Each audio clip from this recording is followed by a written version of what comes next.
Bonjour. Alors aujourd'hui, nous allons faire ensemble la leçon de la compréhension de l'écrit. Le support, c'est le texte présent sur votre manuel à la page 12, dont le titre est À la découverte de l'Algérie. Donc, prenez votre manuel et travaillez sur votre texte. Il est préférable que vous suiviez sur votre manuel. Les objectifs d'apprentissage, donc, nous avons comprendre un message écrit, identifier la thèse ou bien le point de vue de l'auteur, et comprendre un texte descriptif à visée argumentative et identifier sa structure. Commençons par la lecture du paratexte, c'est-à-dire les éléments périphériques du texte.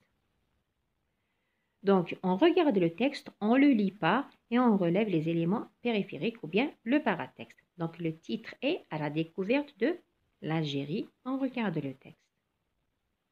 Donc, les éléments qui composent le paratexte sont le titre, la source, les paragraphes, le nombre de paragraphes et une illustration s'il y en a une. Donc, pour ce texte, le titre est À la découverte de l'Algérie, la source Algérie, beauté et diversité, ministère du Tourisme et de l'Artisanat.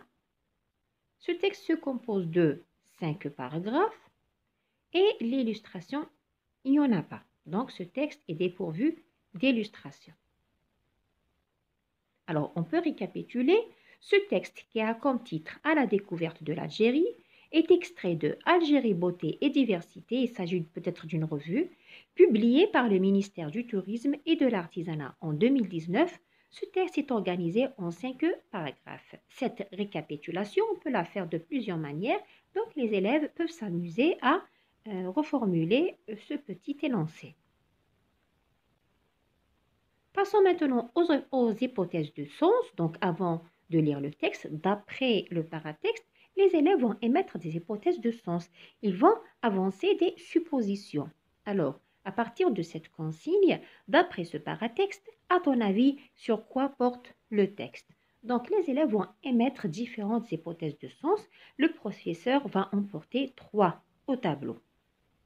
Par exemple, le tourisme en Algérie.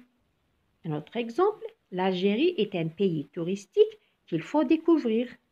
Troisième hypothèse, description de l'Algérie par le ministère du Tourisme et de l'Artisanat. Ensuite vient l'étape de la lecture silencieuse dans le but de vérifier les hypothèses de sens. Alors, au lieu de la lecture silencieuse, je vais vous lire le texte. L'Algérie, donc le titre c'est À la découverte de l'Algérie. L'Algérie est un pays à découvrir, non pas parce qu'il est le plus grand d'Afrique de par sa superficie, mais surtout parce que ses paysages sont aussi beaux que divers. La bande côtière est faite de plaines fertiles, de vallées et d'une succession de monts qui sont recouverts de neige en hiver, notamment en Kabylie. Les hauts plateaux et l'Atlas saharien sont des régions semi-arides qui courent depuis la frontière marocaine jusqu'au nord-est de l'Algérie et dont les immenses étendues sont propices à la culture céréalière et à l'élevage. Les oasis qui marquent le seuil du Sahara sont Biskra, Boussaada, Larwat ou encore Ardaya, situées dans la vallée du Mzab et classée au patrimoine de l'UNESCO pour son architecture arabe médiévale. Plus au sud, le massif du Hogar et le Tassili des Agères.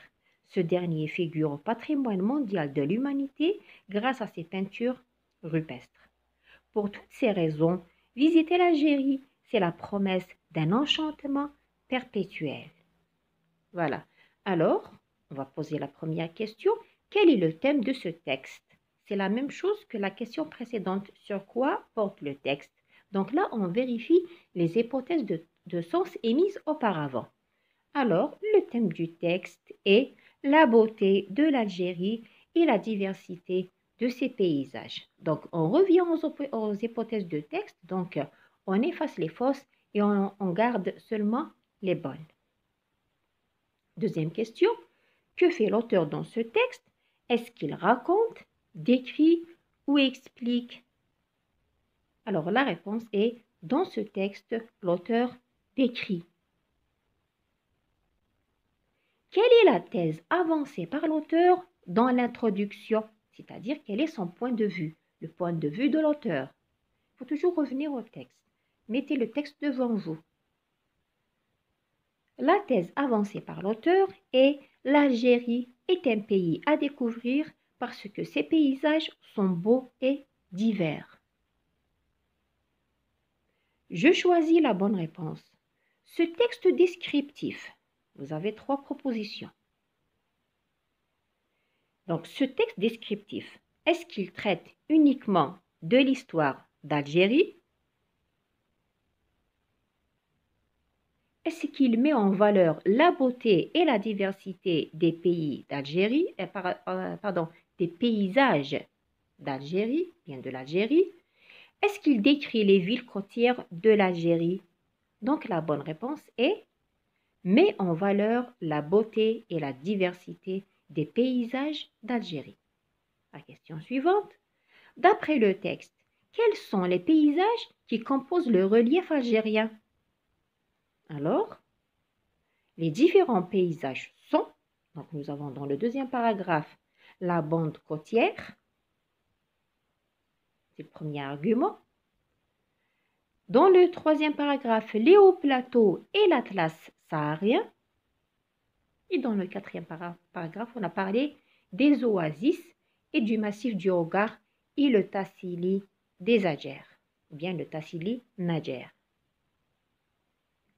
De quoi est constitué chacun des paysages cités par l'auteur? On complète le tableau suivant.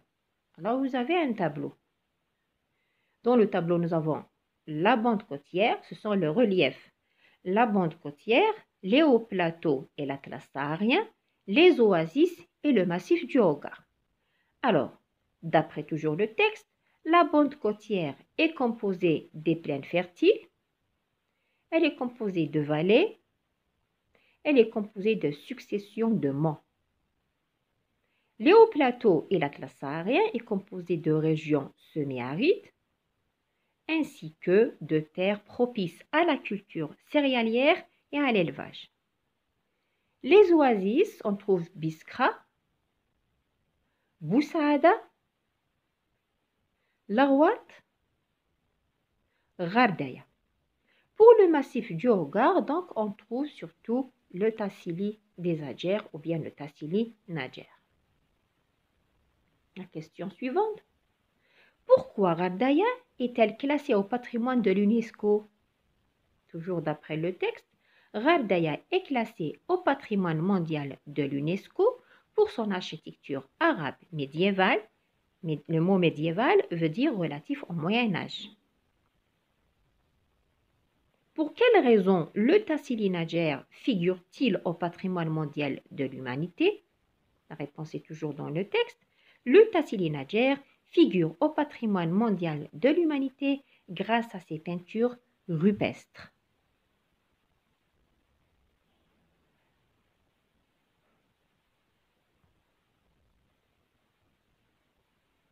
Trouve dans le premier paragraphe un mot de la même famille que découverte. Un mot de la même famille que découverte est le verbe découvrir. Complète le tableau suivant. Nous avons 2 colonnes. Nous avons relevé quelques noms du texte. On vous demande de chercher le qualifiant, un mot qui qualifie ces noms. Vous savez que dans un texte descriptif, le texte où l'auteur décrit, on utilise beaucoup de qualifiants. On peut trouver des adjectifs qualificatifs, des compléments du nom, des propositions subordonnées relatives qu'on doit apprendre aussi à employer dans nos productions écrites. Alors, par exemple, on a relevé le nom paysage. Paysage. Les qualifiants, on peut trouver nous avons aussi plaine, le nom plaine, et le nom étendue.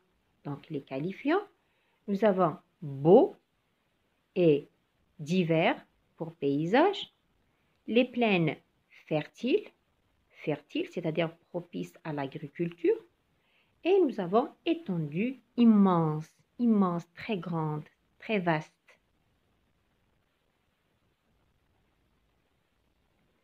Visiter l'Algérie, c'est la promesse d'un enchantement perpétuel. Alors, le mot souligné veut dire ennui, émerveillement, indifférence. Alors, le mot souligné veut dire enchantement. Émerveillement. Relève du deuxième paragraphe une proposition subordonnée relative. Il faut apprendre à utiliser les propositions subordonnées relatives dans la description. Alors, la proposition subordonnée relative qui sont recouverts de neige en hiver. Il y a d'autres propositions subordonnées relatives dans le texte que vous pouvez jouer à relever. À quel temps sont conjugués les verbes du texte et pourquoi? Les verbes du texte sont conjugués au présent de l'indicatif parce qu'il s'agit d'une description réelle et stable. C'est en quelque sorte une vérité générale.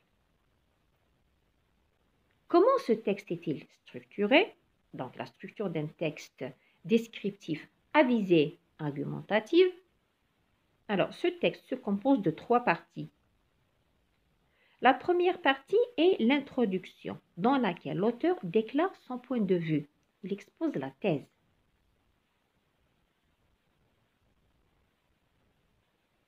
La deuxième partie, qui se compose de 3 paragraphes, représente les arguments. Et c'est là que l'auteur décrit. Il décrit les différents lieux, voilà, dans le but d'argumenter, de justifier son point de vue. La troisième partie est la conclusion, dans laquelle l'auteur réaffirme son point de vue. Je donne mon point de vue. Partages-tu l'avis de l'auteur? Est-ce que tu es du même avis que l'auteur? Justifie ton point de vue par 1 ou 2 arguments. Exemple de réponse, donc il peut y en avoir beaucoup. Je pense que l'Algérie est l'un des meilleurs pays touristiques au monde car il jouit d'un potentiel touristique riche et varié. Il renferme des villes prodigieuses ainsi que des paysages époustouflants. Je vous dis pour l'instant au revoir, à la prochaine leçon.